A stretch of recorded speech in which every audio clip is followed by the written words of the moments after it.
Welcome everybody to a stormy episode of The Grid. My name is RC and this week I am joined by two amazing instructors and photographers. Mr. Corey Barker to the right. Hello, hello. What's going on, man? How are you? Good to see you. Good. Yeah, man. How are you? And Mr. Brad Moore over there on the left. What's going on? What's going on, bro? How you doing? Doing fine. How are you? Good. So we have a bunch of things that we want to talk to you about, so we want to jump right into it, right? The main thing that we're going to be talking about today is going to be the Adobe Creative Cloud release of 2015. They made a very big jump by doing updates to Photoshop and Lightroom and Muse and InDesign. There's a lot of different types of things about it. Obviously, we tend to have a very big slant on the Photoshop and Lightroom side, so we wanted to talk a little bit about that. But at the same time, like, we haven't had you at the main stage for... I was here last week. Where were you? Okay, all right, fine. I was somewhere cool. So we wanted to talk a little bit about the stuff that you were working on, and we want to kind of give some first looks when we're doing this. But before we start anything, I have to show you this and talk a little bit about housekeeping stuff.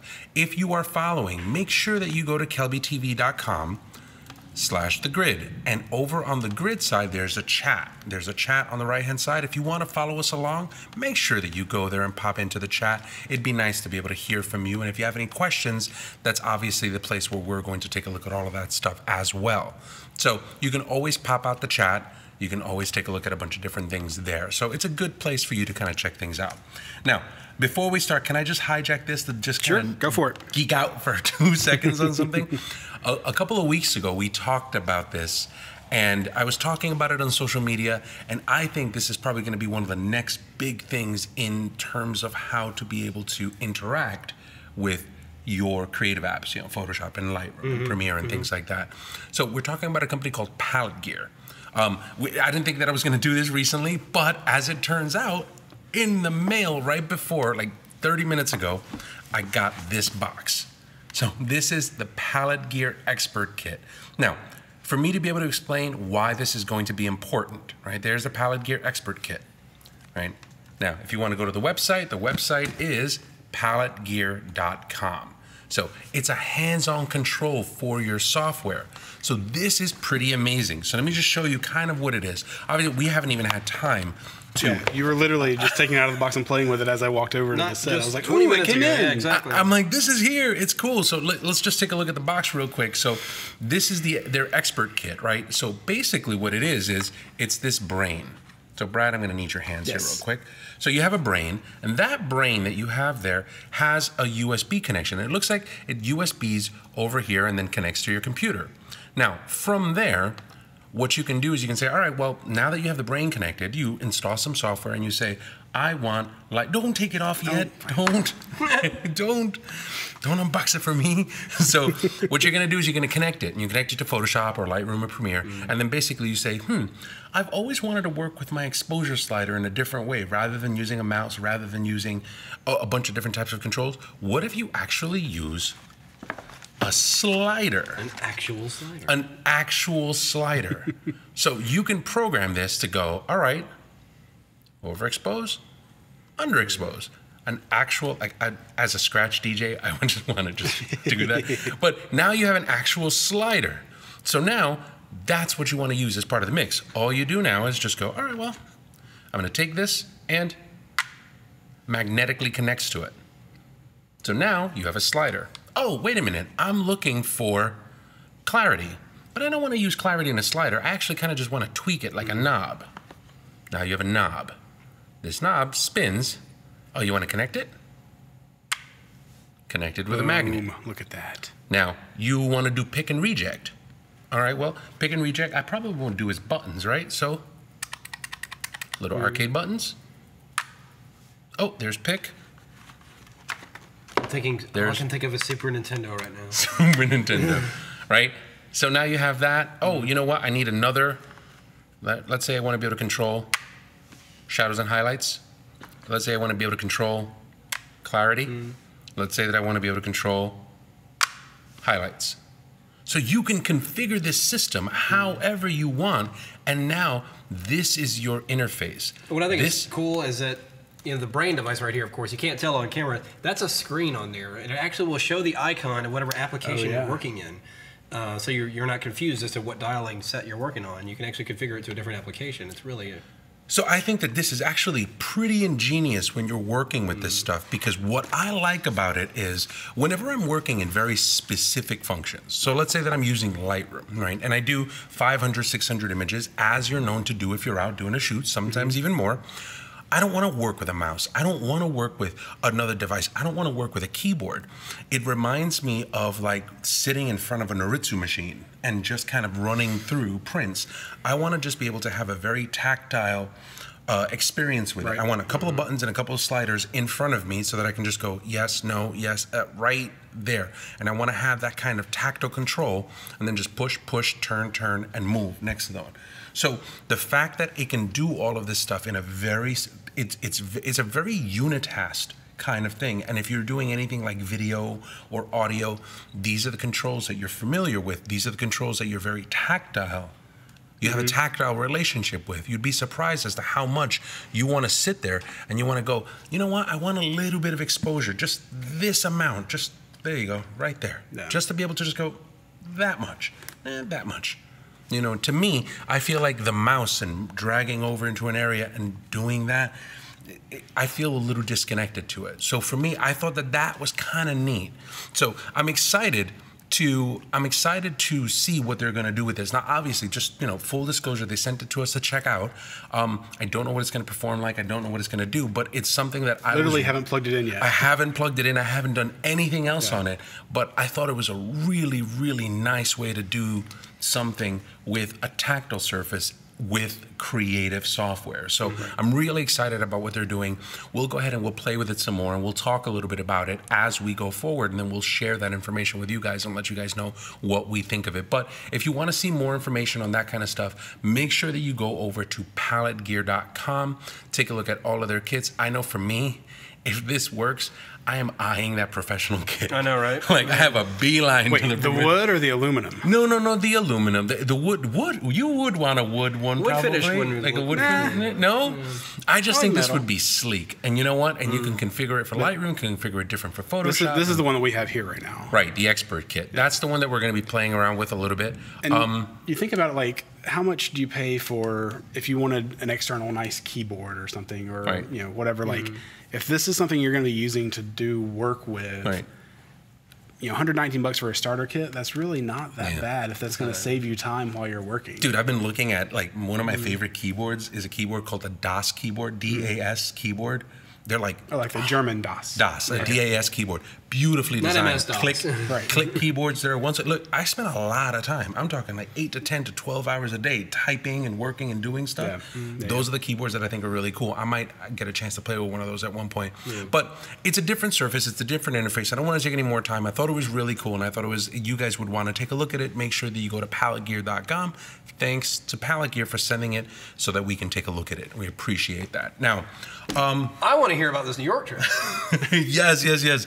All right. So this past week I was out in New York, and I did the From Light to Ink thing for Canon, and basically it was a show that we went out and we talked a little bit about you know, the images and the importance of printing, but more importantly, I got a couple of pictures in my, you know, a couple of pictures of mine in New York City and Chelsea at a gallery, and people came by and they saw stuff, and, you know, friends and family came by to take a look at it. And it's the first for me. Growing up in New York, right? Like, I grew up in the Bronx, and we grew up like absolutely poor. Like, we had no money, right? I mean, my mom and dad collected 5-cent cans for the deposit inside of a giant van for food. So, and I don't mean to get overly personal about it, but it was just like, to me, like, my daughter was with me, and I took her out to the Bronx from where I lived, and we made pictures there. And it's like, I want to make sure that I kind of retain a moment of grace in that that's where they were there, and through their hard work and through all of their stuff, I've been able to kind of go from there to a gallery. And I thought that that was, for me, a very personal moment. So aside from having the pictures there, and aside from people taking a look at it, I thought it was kind of neat that they did that. So she got to see that. People got to see other people's work, right? So we had Erin Monroe and Rachel Tyne were the two winners that did that, and they submitted images, a bunch of people, and we picked those two. So they got a moment in the sun. And that I thought was really cool. So thank you very much, Canon, for letting us do that. If you want to kind of follow up on any of that stuff, make sure you go to aboutrc.com. I'm going to make a post that talks a little bit about that. So it was a good personal moment for me, and I was very thankful that I was allowed to do that. Now, I wasn't the only person that was doing cool things, though. We had Brad. You just finished coming back from Red Rocks, and you were doing some shoots. So before we actually do a little bit of the updates, I did want to talk a little bit about like what you did and what you were doing in terms of photography out there. So yeah, I had the opportunity to go out to Red Rocks, which if you're into concerts, you know that is like one of the best venues, like one of the most iconic venues out in the U.S. And it's just outside of Denver and Morrison. It's this outdoor amphitheater that is just kind of surrounded by these big, massive rocks. And then they built a stage there. And the night before the show that I shot, Tedeschi Trucks Band was there playing. And then I was there with this band Third Day that we're kind of friends with. And thankfully, this was a great opportunity for me because I kind of had the run of the place because I was shooting for the band. So like I was backstage, I was in the dressing room, I was basically anywhere I wanted to be. So all access. All access. Yes. Access, it was great. I had a blast. Nice. So yeah, I'm there. So what do you want me to? Well, talk I mean, about here? I had a couple because I could go anywhere with it. Yeah, no. Well, I had a couple of different things that I was thinking about. Like, all right, so you were there for the band. What band were you shooting for? Third Day. Yeah. You were shooting for Third Day. Now, you were specifically shooting for the band. Correct. Okay, so you were hired by the band to be their concert photographer, and you're going to Red Rock, which is a very hallowed place for music. Right. People have done it before. People have shot at Red Rock before. What was your take for it? Like, what were you trying to do when you got there? Well, knowing that it was such an iconic venue, and that was the first time I'd ever been there. Like, it was on one of those bucket list things for me that like I want to go there. I want to see a show there. I would love to shoot there, and thankfully this was all access for me. So I wanted to take full advantage of that. Don't know if I'll ever get to go back or not. So I wanted to make sure that I was able to capture the venue, the feel. And so I wanted to set up a couple of remotes, one from the stage behind the drummer so you could see out into the crowd, and then one at the back of the venue shooting from the back forward. So actually, if you want to, let me switch over to my computer here real quick. So if you want to switch over to my computer, you'll see this is the one that I had set up on stage here. So that's as centered as I could get it behind the drums. So they had this rigging here for these lights. So I took a magic arm, clamped onto that, put the camera on the end, got a Pocket Wizard +3 there to receive the signal to trigger it, safety cable, zip ties, all sorts of stuff just to make sure that it doesn't fall in the middle of the show. Now, just tech geek. Here's another angle. Yep. So just real tech geek question. So what was the loadout when you went out there for this? Oh gosh, this is probably the heaviest I've ever packed a camera bag. Okay. I had on me, I always have two bodies, so I had two 1DXs on me. Okay. And thankfully, that lens that Scott had here a couple weeks ago, he let me take it out with me. So I had the 11-24 on one camera, the 70-200 on the other, and then I had a bag with me that had the 24-70. I want to say there might have been another lens in there, but I don't remember. 16-35? No. I had the 16-35 with me, but I left it in the bag because I wanted to shoot the 11-24. Okay. All right. Yeah. And then on each of the remote cameras, on the one on stage you just saw, there's a 14mm prime lens on that because I, of course, wanted to go wide. And then we can go back to the computer, and you can see on the back camera, this is actually a 8-15mm fisheye that I had zoomed to 15. So this is just the cable that goes from the Pocket Wizard to the camera. I just had that wrapped around so it wasn't hanging down. Again, zip ties, safety cable, magic arm, all that stuff. So I wanted to have that as secure as I could, just in case. I don't think people could come back into this area, but I just want to be sure. Right. So, so here's a shot from the stage during the show. This is about the time they came out and started playing. That's why you got all the lights here, with the people taking pictures and stuff. You got the rocks here. And then here's one from the back. This is at twilight, kind of as the sun was going down, but before the band took the stage. People were just kind of chilling, but I liked the light of that. That's great. And then that's during the show where everybody's standing. You got the light coming from the stage and everything. So I just wanted to that's why I put the fisheye on there, because I tested this out. I didn't have the 11 to 24 on the remote camera, but I had it with me as I was setting up, and I was looking through that, and I was like, man, this can't, even the 11 isn't going to get that entire rock over here. But then I put the fisheye on, and just because of the way a fisheye works, at 15 millimeters, which sounds like it would be more zoomed in than 11, it was able to get that whole rock in. So nice. So yeah, that was. So you're not really using a fish as a fish. It's almost kind of like a super wide.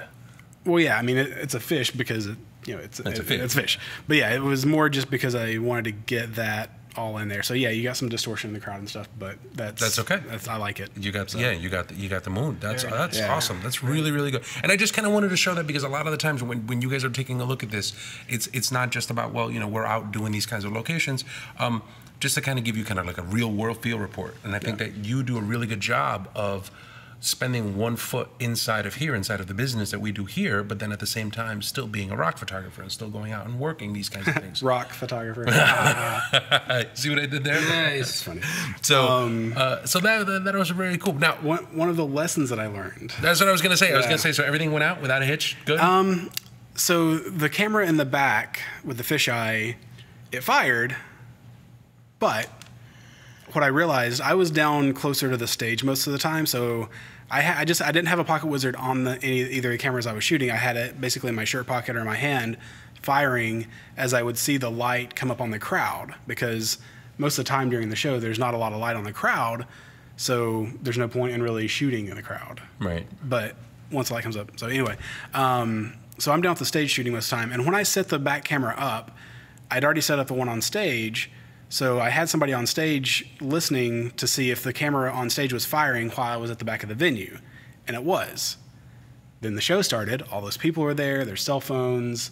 Like when you get that many people in a spot, you have no cell phone signal, even if it says you do. So did the show, and then once I brought the camera down and looked at the cards, I realized the camera on stage shot 3,300 pictures because I didn't want to miss the moments. And honestly, like that shot you saw was probably one of maybe 2 or 3 to 5 at most that you'll see from that camera. Right. Because the rest of them, I mean, it's one angle, so you're just waiting on the convergence of the moment, the light, so you had to sift through everything. 3,300 images. Yeah, I did. And that's where something like this would work. Exactly. It's like that's where you're just sitting there going. But anyway, all that to say, I looked at the card from the back of the venue, and there was only 500 and something shots on that. Ooh. So what I'm guessing happened was, once everybody came in, there was a signal that just wasn't reaching, or there was interference or something. So, I mean, it obviously fired a lot. Right. 500 is not a small number, but it's a fraction of the number from the other camera. Right. So somebody had a device in the same frequency, and they just... Well, you could probably do something like, and this we were talking about, it was just like... It's just there's so many radio signals in the air at venues. You could, and that's what we were talking about, it because you could technically set up a repeater. Yeah, so if I did it again, I would take a 4th pocket wizard, mount it to something kind of in the middle of the venue so that it's seeing the signal that I'm sending from stage, and then sending that on to the other pocket wizard. And that's what we were talking about as a repeater. Yeah. It's just basically that pocket wizard. The signals? Well, it relays the information. Relays, you hit it, it hits the relay, and then that relay signal gets sent back over to the further one. And that's how you cover super long distances. This probably wasn't like Pocket Wizard would probably hold it, but if you're thinking about the amount of people and interference and things like that, it probably wouldn't be a bad thing. But it doesn't look like you suffered. Yeah, so still got some shots I was happy with. Yeah. So I thought that was pretty cool. But anyways, no, thanks. I mean, I wanted to have a quick conversation about that. I thought it'd be kind of really cool. I know that Meredith is probably going a little crazy right now on the teleprompter, and I apologize for that. It's going up and down. Because we do have like a social challenge winner that we want to talk about before we hit the break. So congratulations to our KelbyOne challenge winner, Mitch Chlorphane, who posted this submission on Twitter. It was the second challenge was about photographing kids, and we had some really great submissions. This is the second challenge winner that won right here. We want to be able to take a look at that. Let's see. Great shot. Mitch, nice shot, Mitch. You knocked it out. You knocked it out. Bubble. That was really cool. That was really cool. So anyway, the next thing that we're doing right now in terms of these kinds of pictures, we're going to be taking pictures of dads. So make sure, if you want to be able to do some pictures about these challenges, make sure that you go to the KelbyOne blog. It's over KelbyOne.com/blog. Perhaps we'll be able to mention your winning picture right here on the show.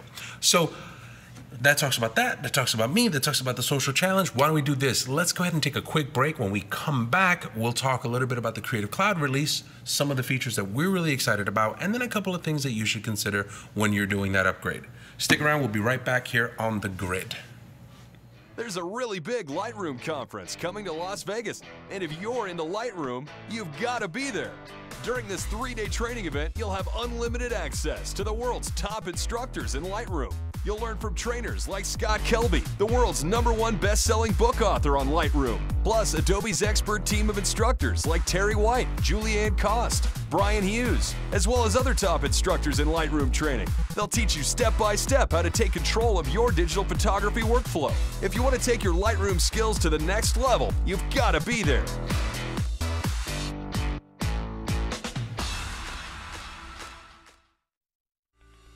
Hey guys, my name is Peter Hurley, and I just did a new class on KelbyOne.com called The Art of the Edit. What is editing about? Do you shoot people? Let's say we do some amazing headshots and we do an amazing session. What do we have to do? We have to narrow that sucker down to the best shots. How do you pick the best headshot from all these pictures? Why am I picking this shot over this shot, or that shot over that shot, or that shot over that? Well, which one is she going to use? How are we going to know? This is my editing process. I'm going to pull out the shots that are the real winners out of there. I am looking for that elusive shebang shot. A shebang has lookability. It has something that makes me feel something inside. We're going to develop an eye for this. I'm going to show you how it's done. I'm going to show you how I do it. You have to find your own shebangs. Develop this muscle. The Art of the Edit, exclusively on KelbyOne.com. Shebang! Welcome back, everybody, here to The Grid, joined by Mr. Brad Moore and the incomparable Corey Barker. What's up, everybody? We're joining you in the chat. Make sure that you guys are in the chat following the questions. If you see us kind of staring down and occasionally tapping on that stuff, that's pretty much all we're doing.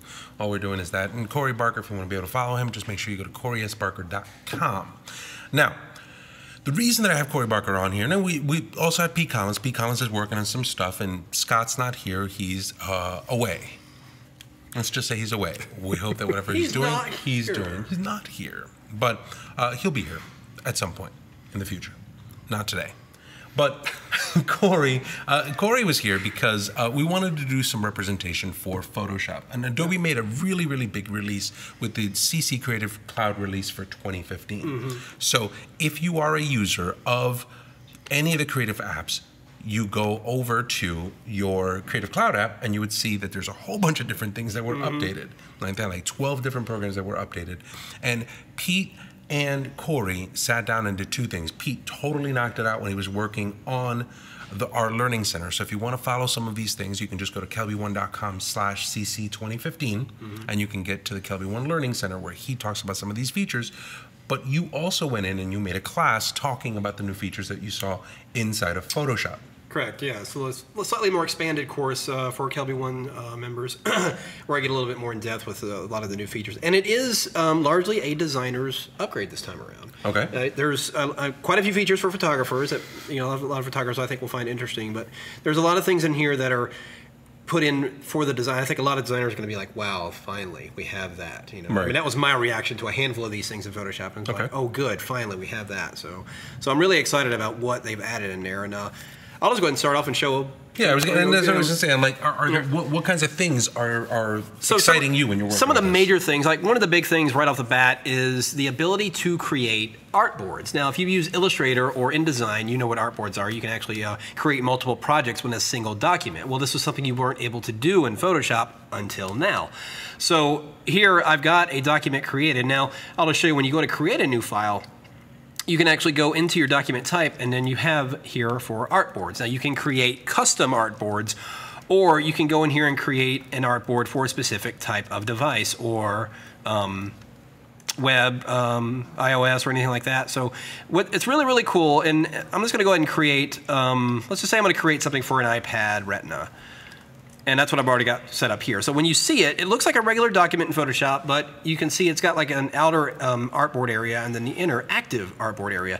And you'll notice the layers panel looks a little bit different too. It's almost essentially like a group, like a layer group, but it's done in a way that's made it much easier for you when you're designing. So let's just say I want to bring some images over. So I'm just going to go and bring, this is an image I shot out in Vegas. So I'm just going to drag and drop this over into the document. You drag it over just like normal, but when you scale the image down and position it over your artboard, it's going to go ahead and clip itself inside of that artboard. Now I can position this around here, and there I have my artboard. Now notice when I move the image around, it stays clipped within that artboard because it's inside of that artboard group here.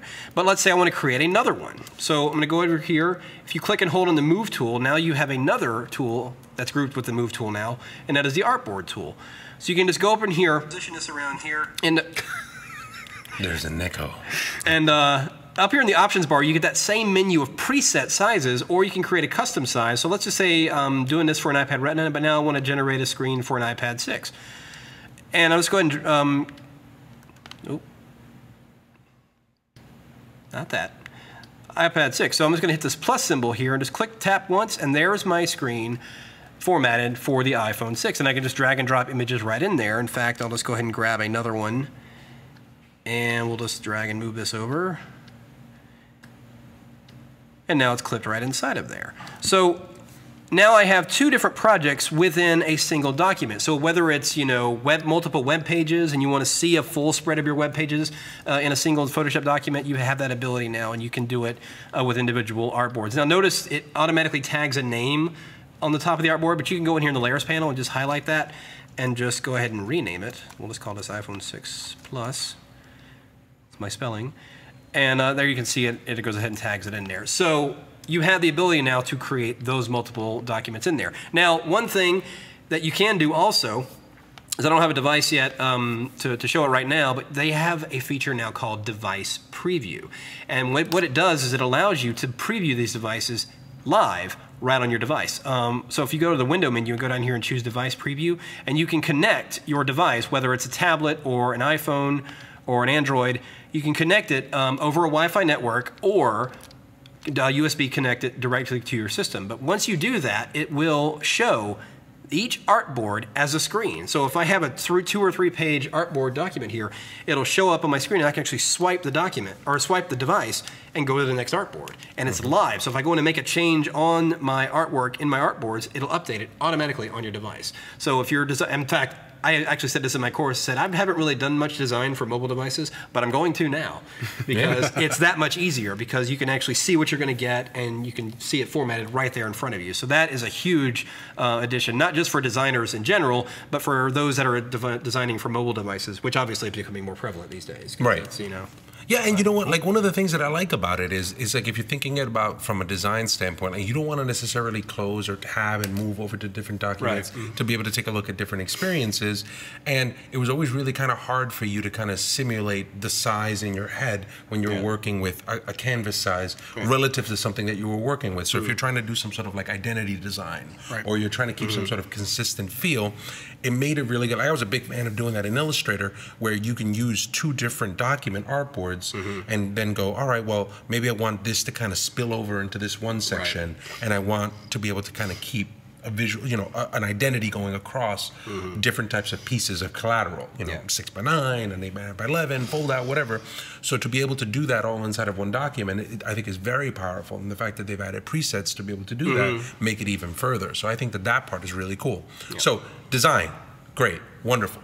Now, switch over to the photography side, because it is very designy heavy, but the things that they've added on this I thought were really, really cool. Let me have Corey show an example that he had on it for the dehazing, and then one of the things that I want to do is switch to Brad, because Brad's like, dude, this just came out and I've been running it all day, so I thought it was kind of neat.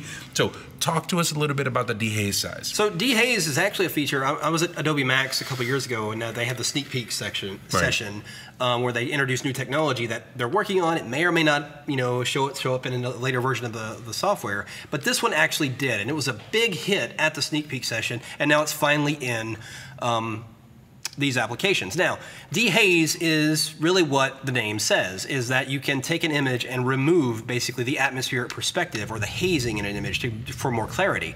Now, it's in Photoshop and Lightroom. However, in Photoshop, it is only in Camera Raw. And it's, of course, in Lightroom as well. But in Photoshop, for instance, here I've got an image that this really demonstrates well. So this image is pretty good. It's got, some haze in the background there. But I'm just going to go to the filter menu and go down here to Camera Raw Filter. And it's over here in the effects panel. It's right here at the top, so dehaze. And you'll notice the slider is in the center because Brad actually made a good point. It should probably just call it like the haze feature because not only will it remove haze, but it will also add it. So if you wanted to add the atmospheric perspective of a shot or enhance it that much more, you can certainly do that too. But what I like here is I'm just gonna take this and move this over a little bit and watch the clarity in the sky and the mountain just kind of really sharply define itself right there just by moving that dehaze slider. And that's the only adjustment I did. So the before and after on that is just remarkable on one simple slider. And you can see why this was such a big hit at Max because the amount of correction it does just on a simple slider. So that takes a slider.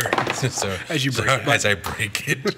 But I demo that on an image that's just a simple stock image. Brad has already found a practical use for this feature in Lightroom. Hold on, yeah. So and that's the thing. So it's like gone is the use of like the circular polarizer at this point. It's like it's close. It's close thanks to technology. It's getting there, yeah. Now, you did it on the Photoshop side. Brad, what do you got on your side? So I was actually working, I mean, you saw the pictures. I was working on the third day shots last night at home, and there was a bunch that I was already done with or thought I was done with, and then got in here this morning and like I knew that that the new stuff had come out, but I hadn't really played around with it. So I went over to Corey. I was like, hey, if we're going to talk about this on the grid, like, can you just give me a quick 30-second overview on stuff that I might be interested in?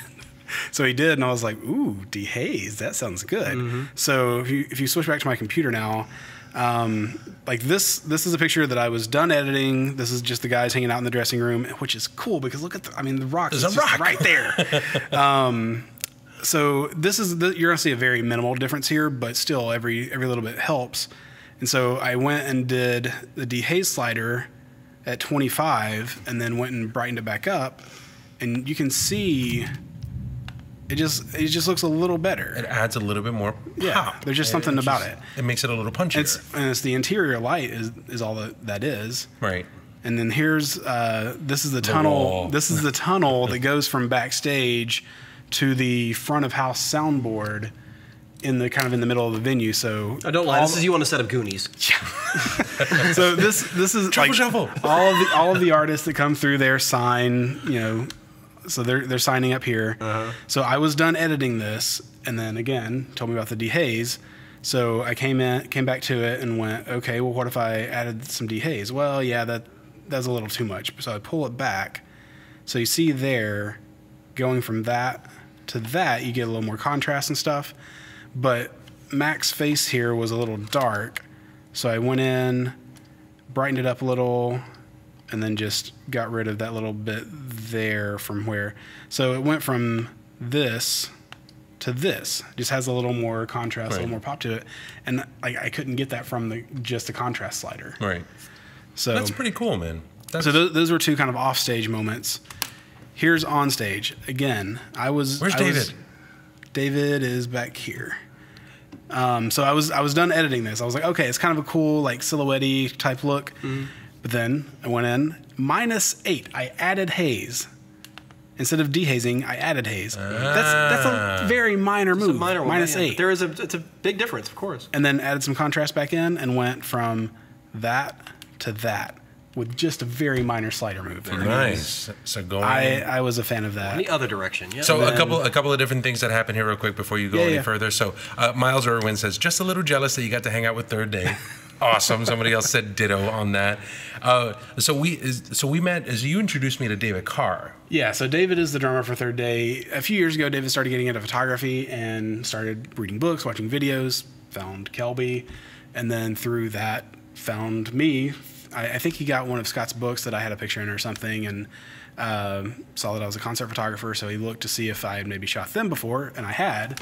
And so he sent me a Facebook message. He was like, hey, you don't know me, but we're going to be in town a little bit, and I would love to hang out if you're around. You can come shoot the show or whatever. So took him up on that offer, of course, because they were a band that I listened to, for a long time, and still do. And so yeah, it was really cool just to meet them, get to know them, and then wind up at Red Rocks with them.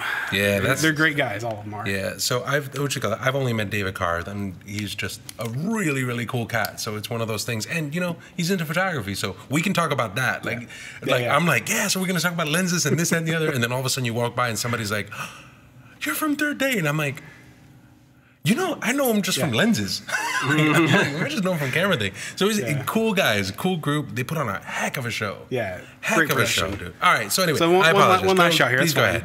So again, I was pretty much done editing this, and then went back and was like, all right, I'm going to add, or take away. I'm going to dehaze.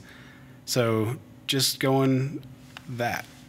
Just again, add some contrast, and it does it in a way that doesn't really blow out the highlights and do all the stuff that the contrast slider does. So that's all I got for this. But yeah, I mean, it was really cool to come in today and be able to know that I was going to be showing this stuff on the grid and be able to go back in and kind of do a little bit of re-editing.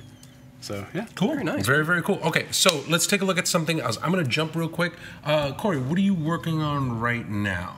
I can talk about the layer styles. Okay, please talk to us about the layer styles thing. So yeah, another great addition. Now I'm a big fan of layer styles. Been using them for a long time, ever since I pretty much were introduced in Photoshop. But one of the things I'm sure a lot of designers probably like me agree is that there was a frustration in being able to, you put a drop shadow on a layer, and then you want to do another drop shadow, or you want to do another layer style. So you had to do a workaround. You kind of had to create a new layer and then mess with the fill and opacity to be able to do that. Now you have the ability to create multiple instances of a layer style in a single layer. So for instance, if I've got this graphic here and I want to put maybe a couple of different drop shadows on it.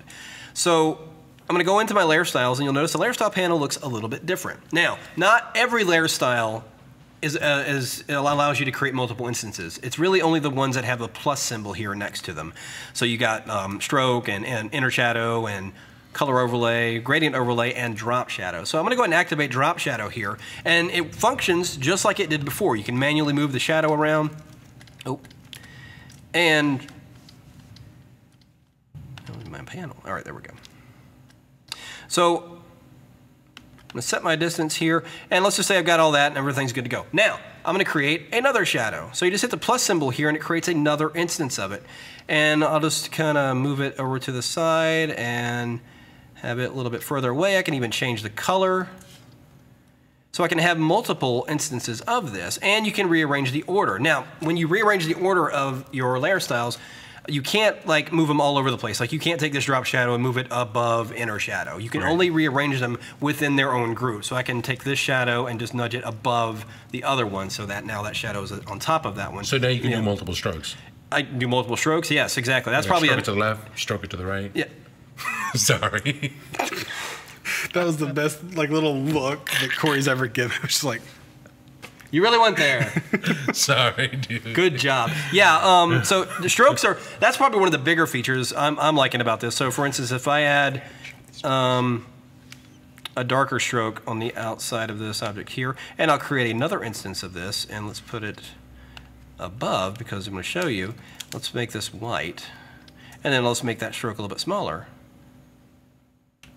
So now I've got multiple. So now when you do that and your layers are attached, you'll see multiple instances of each one, and you can turn them on and off just like normal. The only difference is now you can create multiple instances of them. So if you're a big user of layer styles, you will see the benefit of this feature. I am certainly going to have a lot of fun with this because it certainly has a big time saver. You're stroking. That's pretty good. Yep, there you have it. You're stroking. Anyway, all right, moving on. Let's take a quick Clarence Carter break, and when we come back, I want to talk to you about a couple more things that we think are really, really good here on the Creative Cloud release. Stick around. We'll be right back here on the grid.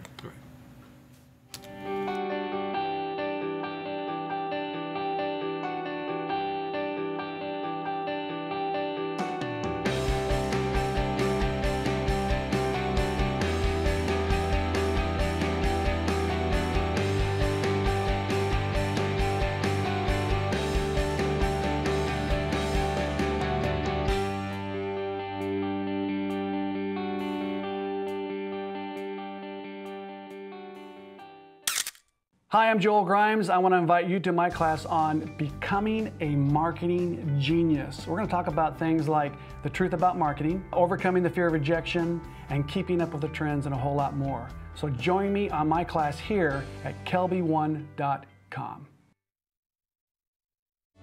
Hey guys, Christina from Shark Pixel here. Check out my brand new class on KelbyOne.com. This class is designed to help take your retouching to the next level. From beginner skin techniques all the way to the end where you will achieve your master's in skin retouching. So I hope you'll come check out my brand new class only on KelbyOne.com.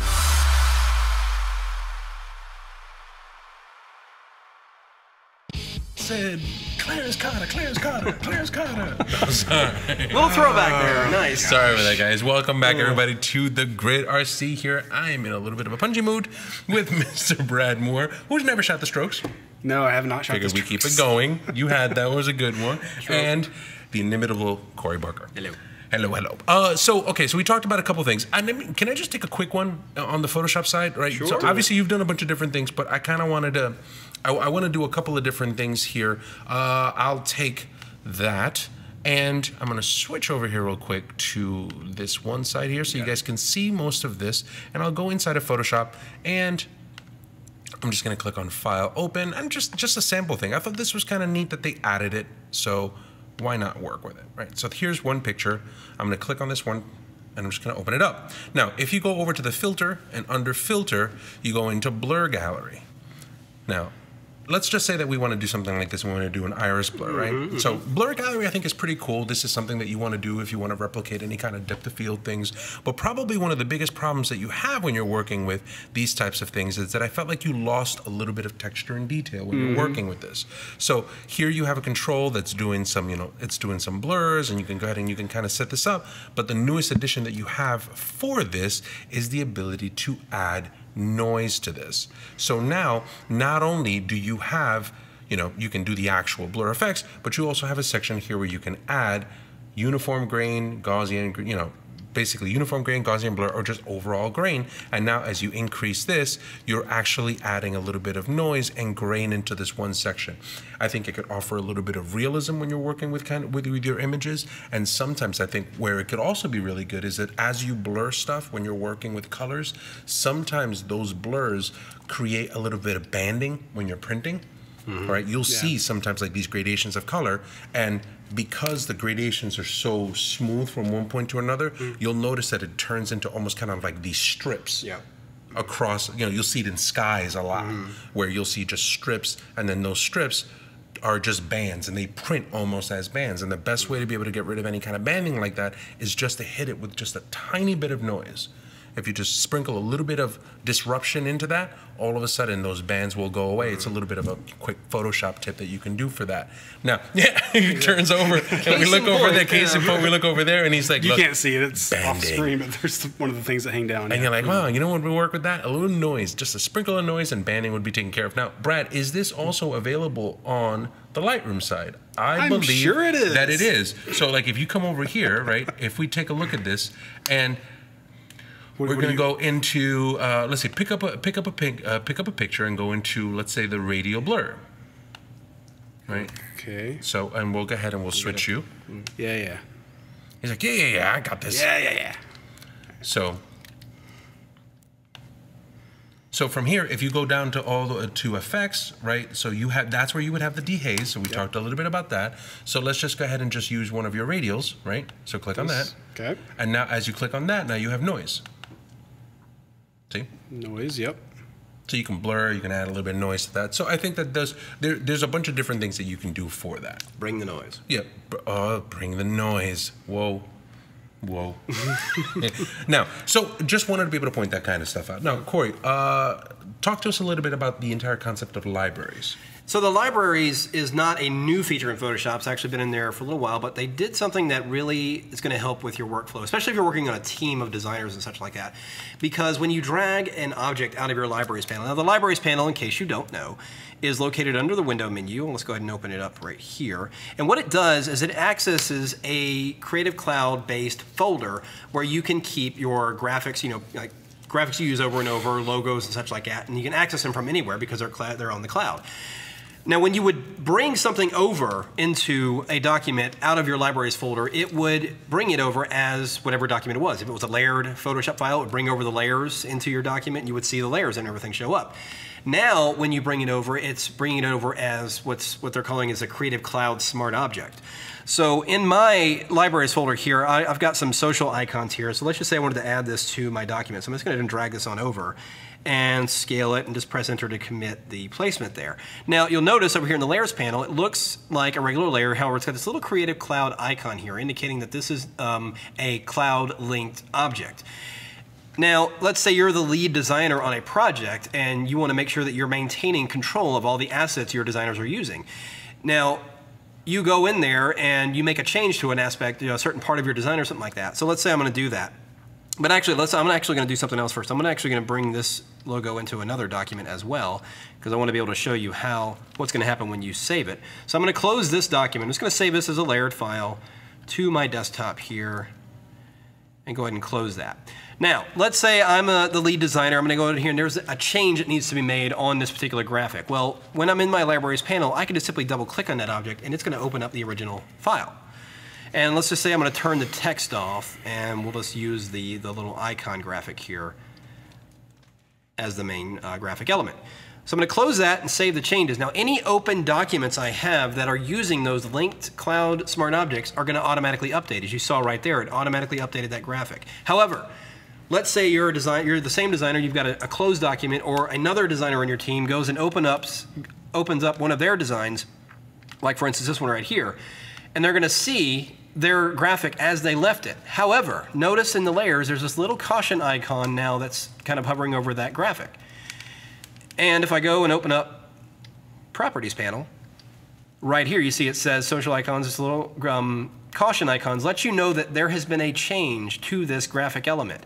And you can you decide if you want to go in there and click on this and just choose Update Modified Content, and it will go ahead and update it to the new version on there. So it doesn't do it automatically to everybody's document. They basically have to go in there and say, yes, I want to go ahead and make that change. But at least you are alerted to the fact that the change is made. And this really just helps with a lot of redundancy. You get people who get duplicate files, and you ultimately will have a person on your team that's, finishing up their project and they didn't get that updated graphic. Well, this gives you a better way of managing that by keeping all those graphics in the cloud. And not only that, your libraries folder, you can actually go and share to other designers. So you can actually go and distribute this as a link. You just go in the little pop-out menu here and go to share link here. And whatever designers are on your team, you can actually share a particular graphic or the entire folder to your designer. So that is another way of managing. You can keep all your graphic assets in one place and then distribute them to designers as you need them. That's pretty And then good. you maintain control of them even still after the fact. So that is a huge, like I said, not a new feature as far as libraries go, but an enhancement to it that I think people will take more advantage of. Nice, nice. Now, guys, listen. There's a ton more there's more stuff. Let me just kind of show you one more thing inside of Lightroom, which I thought was kind of neat. And I literally just pulled this one out. If you want to see more of them, right? I'll go ahead and I'll switch off on Hey, yours. nice new car. I know. So yeah, I just got a new car, so it's just like, so I'm just kind of just sensible, small. I needed a tiny car. It was really good, so I went with like the Honda HR-V, but pretty neat. Anyway, Yeah, all of his family didn't fit in the Audi, so. no, there's no Audis. There's no Audi. This is the first new car that I've ever owned, so I'm kind of happy about that. So I think it's kind of neat. But anyway, the thing that I wanted to be able to talk about is, let's see here. I'm gonna zoom in, zoom out. Let's go over to this one thing here. Actually, come on. All right, it looks like it's giving me a bit of grief right now. But while we do that real quick, can you give me the prizes that we have for this week? Here, we have presentations. Ooh, that's a new... Now, I'm gonna show you, I'm trying to show you guys here something that we're doing. Oh, here it is. Okay, so here we are inside of the development. So let's just get and do this real quick. So here I am, I'm like, yes, new car, whatever. So, so I thought that was kind of cool. Really, it isn't the car. It was just the first thing that I found off of my phone. But what you have here on the radial tint is you now have whites and blacks, which you did not. So forget about the picture. But the fact that you can do whites and blacks with an adjustment brush, I think is something that's pretty cool. So you can do this on the adjustment brush. You can do this for the radial. You can do this for the gradients. That wasn't there before. It's a small addition, but I think it's a really, really cool addition. Now, if you want to see more of that kind of stuff, what I would do is I would just go over here to Lightroom Killer Tips. So lightroomkillertips.com, Scott, Kelby, Pete Collins, I'm occasionally in there. I'll go ahead and I'll talk a little bit about stuff with Scott. I'm trying to get more in there, and Scott and Pete are really leading the charge on this. But Scott did a post talking about the new features that were there for that, and as well as some stuff for Lightroom Mobile. So if you want to take a look at those things, make sure that you take a look at them there. The other place that you want to go is you want to go to our Learning Center. Make sure that you go to KelbyOne.com/CC2015. Pete Collins took every feature, so this is just kind of a smattering, but he took every feature and drilled down into all of those. So you can take a look at that, find a little bit of the features that you like. All of this is available to you. If you are a KelbyOne subscriber, then what you want to do is you want to go take a look at Corey's class. And Corey did an entire class on the KelbyOne website for members on how to be able to use these features as well. Right. Yeah, so the class is called What's New in Photoshop CC 2015. So right, so there you have it. You can take a look at all that stuff. We want to make sure that we get you as much information as we can, as fast as possible. That is the place for you to be able to do that. Now, let's do a PeachBit ebook deal. We'll go to peachbit.com/KelbyOne, enter in the code KelbyOne, the word KelbyOne, and you're going to get 40% off of this ebook deal. How to get people to do stuff. So, Master the Art of Science and Persuasion and Motivation. So, that's a pretty good book. And you can get it for 40% off of that ebook. You can get it for like $11.99. So that part is neat. There's a couple of other things that I need to remind you of.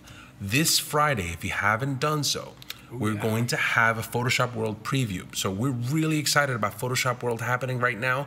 PhotoshopWorld.com is the place for you to do that. But we're going to hold a live webcast featuring tips from the instructors that are going to be presenting at Photoshop World in Las Vegas. You're not going to want to miss this. It's hosted by Larry.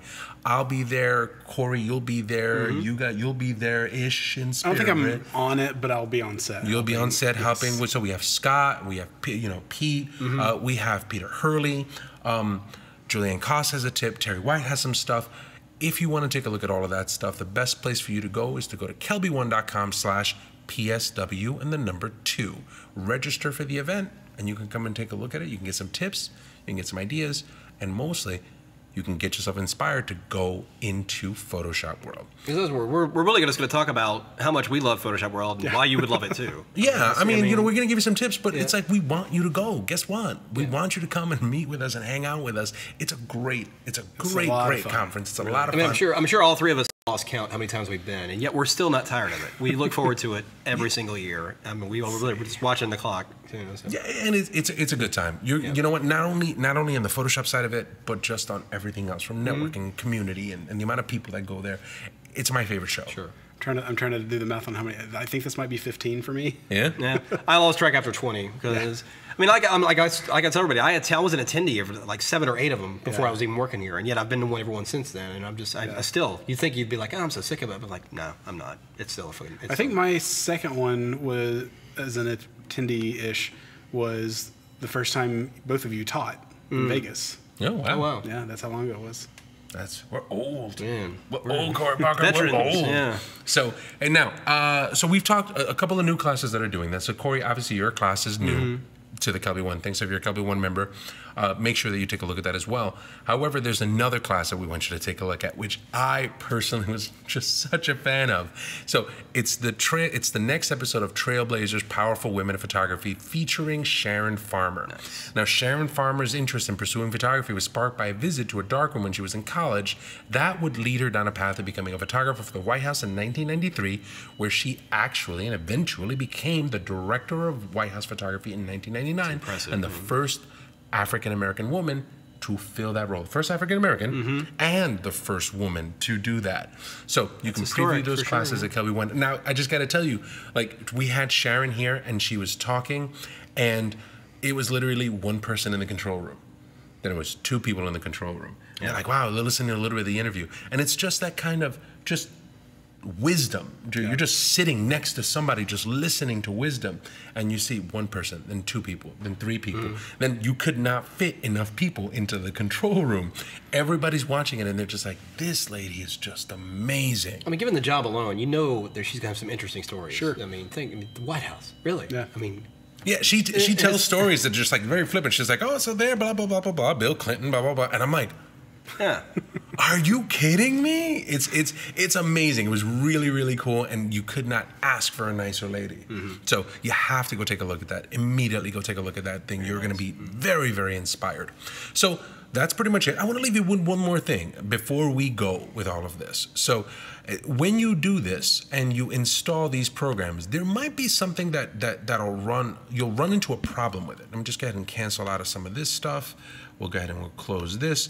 This might happen to you here. Let me see. Are we on? Yes, we are on. Look at this. Blink, blink, blink, blink, blink, blink, blink, blink, blink, blink. So if you've installed Photoshop or installed any of the apps for updates, that might happen. What happened? I have no, I'm like, Matter of fact, the last time that I did it for the Photoshop thing, all of a sudden I tried to hover over it and it showed me a question mark as well. So what this does is when you do the updates, there's two different things. You have the option now to have it automatically replace stuff, right? And you brought this to my attention. Yeah, and actually it's going to replace it by default. And if you want to keep your previous versions, you need to go into your Creative Cloud application here. And here I've actually got the FAQ page. But when you go to update... Are you connected? Yeah, you're connected. Oh, there we go. When you go to update, you're going to see these little checkboxes just below. And let me just zoom in here. You'll see these checkboxes, and it'll say import previous settings and preferences. That I went ahead and did just because I like to keep my preferences. But you'll also see a checkbox for remove old versions. So that is automatically checked on. So if you in fact want to keep your previous versions of whatever it is you're installing, make sure that you uncheck that before you go and do that. If you haven't done already. I'm sure there's probably some people watching now going, oh crap, didn't do that. So. And that must be what happened here, because now all of my apps are not there. So what do I do for this? Easiest thing to do, if you have them on a dock, just grab it. Just redock them again, basically. And take this off. There's Illustrator, remove. There's After Effects, remove. There's Premiere. I was just going to do one, but then they're just going to bother me because I'm going to see them there. But look, little kitty.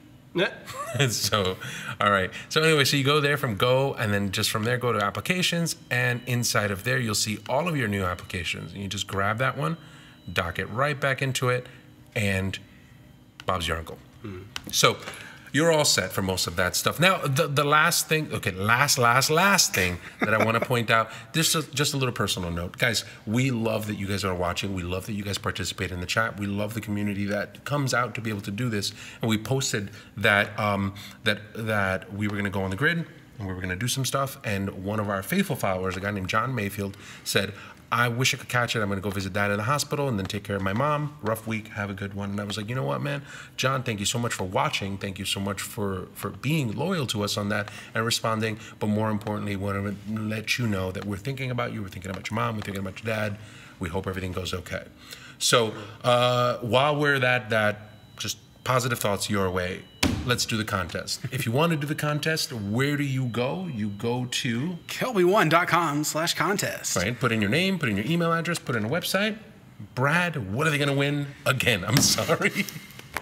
You can win the Presentation Zen Design Second Edition from Gar Reynolds. Gar Reynolds is awesome. His Presentation Zen book, I absolutely loved it. This is a new one, and I know Scott was a big fan of his books as well. He does some great stuff. Speaking of Scott, the other book you win is the Lightroom CC book for digital photographers from Scott Kelby. There you go. So So just tell us which one you want to win. Yeah, I think an amazing design guy, and obviously the man who pretty much Seth Godin likes him. Yeah, so. Gar has done it again. Don't go on stage without him. There you go. You know, Seth Godin, Guy Kawasaki. I mean, the people that follow Gar Reynolds on his stuff, he is just great at talking about design. So you can win one of those two. Make sure that you sign in. You give us an email address. Let us know what you want.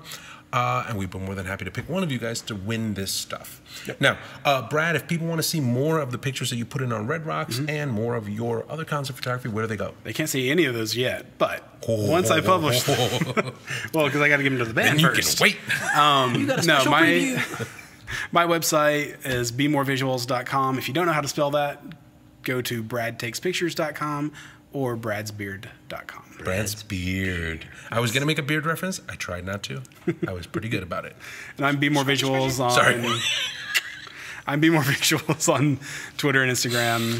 You can find me there. All right. So Corey, if people want to be able to see more of your stuff, where can they go to do that as well? I'm currently reconstructing my website, but I'm always active on my social medias, and it's CoreyPS3D, and that's the same handle for Instagram, Facebook, and Twitter. So you can check me out there. Nice. Very, very cool. And if you guys want to be able to take a look at all of the stuff that I talked about with the Canon show and just random musings of things that I do, you can find all of my social profiles over at aboutrc.com. But guys, we are all available at KelbyOne.com. So if you want to see classes from us, if you want to see things from us, blogs from us, make sure that you go there. Make sure you go to Lightroom Killer Tips. Or come to Photoshop World. So keep that in the back of your mind. And make sure that you go register. We'd love to be able to talk to you this Friday. Thanks so much for stopping by. Thanks so much for putting up with a little bit of the new product intros on there. And we'll see you guys next week here on The Grid. Take care, everybody. Bye-bye.